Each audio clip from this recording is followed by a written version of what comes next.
Okay, today we're going to go over the CECH A01 and focus on the last three, the letter with the combination of the numbers.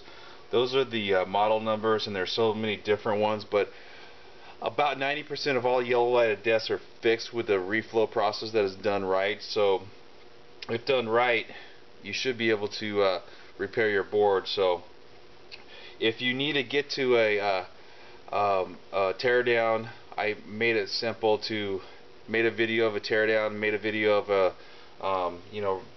reinstall. So we wanted to get to the core. This once we've taken out all the screws, and this board is a little different than the teardown video that I had, and just should just simply come on out, but has a little couple of clips I wanted to kind of go over with everybody. And you just take your little flathead screwdriver and kind of go from there, and they just pop right on out.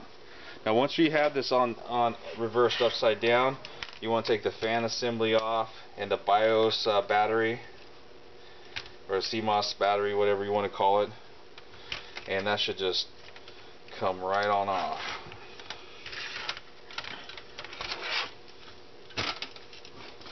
Now what you want to notice right here is that this is a white paste. We're going to have to clean this off with a rag, and then we're going to use some rubbing alcohol to further clean it, and then we're going to, after the reflow, we're going to put some Arctic Silver onto it. I'm going to show you how to spread that properly. So we'll put this aside, and we're going to continue to take apart the should just lift right on up, and you just put this little piece on the side there.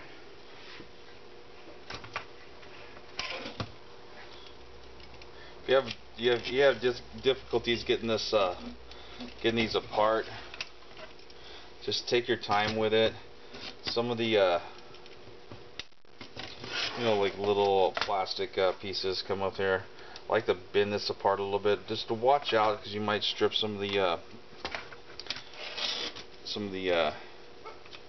grounding rods that are for the yeah, this one's being a little difficult right here. Okay, they're on the plugins right there. So looks like a couple of screws right here. Again, every unit is different. Like the other unit I showed you on how to tear down, actually had the case for the hard drive on the outside. So okay, so now that we have this apart, I like to get something that's about a ½ an inch. You don't want to get anything that has any any ability to create static electricity. And that's one other point I wanted to make, is that you don't want to do this while you're standing on carpet. Carpet creates static electricity. You touch this. I have a grounding strip here, and so that doesn't create any more damage to the board than you actually wanted to, because then you'll be damaging it further that you won't be able to repair, because you won't be able to diagnose the actual damage that has done. So at this point, I like to just take a rag and clean all these pieces off, and just basically get that all off there.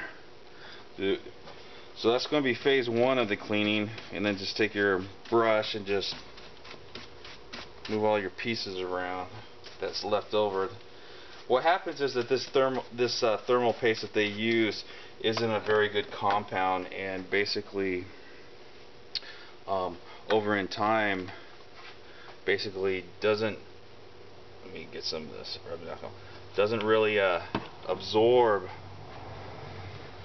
all of the heat, and then starts drying out, and then does a reverse effect. And I like to take rubbing alcohol. That's what we used when we were repairing chips. It dries up fast. It does not have any electrolytes in it that could damage the chip any further. But basically, you just want to clean this pretty thoroughly. Get on all four sides there. And it's a pretty simple job. Just get it all nice and clean. You can see some of it still coming off there. Okay, and it'll end up drying. And then so I'm going to just go ahead and do the same to the top of the basically where the heat sinks are at, and next to the fan. Just going to just rub this all off here, and then I'm going to take the rubbing alcohol and clean that. Okay, let's get into the reflow process, because this is where a lot of people seem to fail when they're actually doing the reflow of the GPU and the CPU. GPU has a RSX on it. It may be a little bit thicker and larger, but that seems to be the proper airflow. It doesn't get underneath there and cool it down, especially when the thermal paste starts to, well, not act like it's itself anymore. The reason why I use this half-inch piece right here is because of these pins that go into the power supply. Well, make a long story short is that you also want to keep your board level, because we're going to reflow it. Now I like to turn it over upside down. You get a heat gun at any hardware store, but I'm going to fast forward through this. But what I'm going to do is I'm going to heat the board up. I'm going to spend 30 seconds on here, and then when I flip it over nice and level, I'm going to spend another 30 seconds reflowing the board, and then I'm going to spend a minute and a half on each piece here. And then when we get done here, I'm going to fast forward that and actually show you how to actually apply the thermal paste. It's not just a gunk on there. It's a nice smooth little small application, and kind of go from there. So I use a clock on my phone to help keep the time for me, and we're off. I like to keep the low setting on here. Again, I like to start out on the second side. Nice, 30 seconds. We're just going to heat the board up so that the whole board has a process to actually take the application. So, and here's the GPU and the CPU. It's a nice and heat up around that, so that solder, when it actually gets hot enough, it's about 30 seconds, actually will take. So I'm going to fast forward to the end of this. So another 30 seconds of heating the board up on this side, then a minute and a half, between a minute and a half and 2 minutes. I want to go more, but most importantly is I wouldn't turn it on high, because you're just going to burn up the chips, and you want to keep it in a circular motions about a half an inch. Do not touch the chips. Remember, we are just reflowing the solder joints on here, and well, just make it, if you touch it, might as well go buy another motherboard.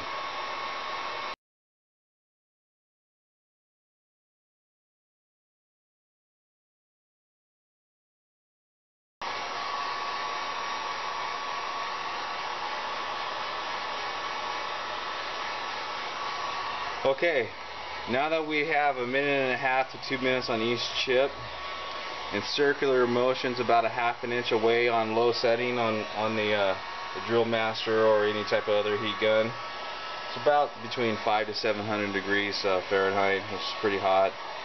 The other setting is about 950 plus, which can burn up the chips. But this is where a lot of people fail. They fail to not warm up the board, and they fail to cool down the board too fast. When you do that, when you cool down the board too fast, then you create basically bad solder connections. Remember, these are very micro, thin ball joint solder connections, so they're just barely touching each connection because they're so minute. So if you have one bad connection on here, you just need to reflow the whole board again properly. So if it's summertime, about 45 seconds. Keep the heat gun on low. Go over the whole board, about 45 seconds, about 6 to 8 inches away from the board. And if it's winter time, I do this for about a minute and a half, or you just take it to a room temperature area. You don't want to freeze it. You don't want to stick it in a place where it's going to create those bad solder joints. Okay, at this point we're going to go ahead and pause the video. So I like to let it sit here nice and level, no movement around here, for at least a half an hour. You can do it in 15 minutes, but I like to give it a good half hour. So I'll see you in a half hour, and we'll apply the thermal paste on here, and we'll go from there. Alright, thank you. Okay, now that we have the reflow process done, we're going to apply the Arctic Silver, and we're just going to make nice thin strips. Not too much. You don't want to gunk this on here. You want to cover the board evenly. And I'm just going to use a card here that's, kind of plastic, like you can find at, the like Safeway, those key cards there, and just apply it all over evenly across the board. And you're probably going to have to put a little bit more on here, but you just want a thin strip across here. You don't want it to be gunked on, because then it's not going to help the heat flow process. And don't go out and get some cheap thermal compound, just due to the fact that it will probably end up overheating your board again. So nice even all over, and voila. Now you can put together the board from here and test it out, and if it doesn't take, which is going to be about 10%, trust me guys, if you did this properly, you refloated the board, you reflowed the chips, let it cool down properly, this should take. If it does not take, I do have some other instructions down the description point below. So just reassemble it back, put it together, test it out, and start playing. If you're doing this for a business, I get about 3 of these boards in a week, and every single time I get a board in, I'm going to start doing videos. I do apologize for the lack of narrative. I'm not a movie producer. I just fix these boards, and I'll probably hit on a couple other points on some other boards. If you have any questions, just put in a comment down in the descriptions, and I can answer them for you. But please like and subscribe to the channel, and you'll get some more updates on the Xbox 360s. And if I get any Wii's in, I'll be doing that. But I get usually about 1 Xbox 360 and about 2 or 3 PS3s a week.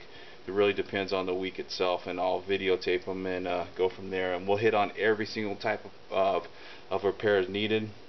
Again, if you want a whole step-by-step instructions of other failures and problems that you have with both the Xbox 360, the Wii, and the PS3, I have a PDF file down there. So thank you very much, and I hope this works out for you. If it doesn't, let me know, and maybe we can help repair it. Thank you.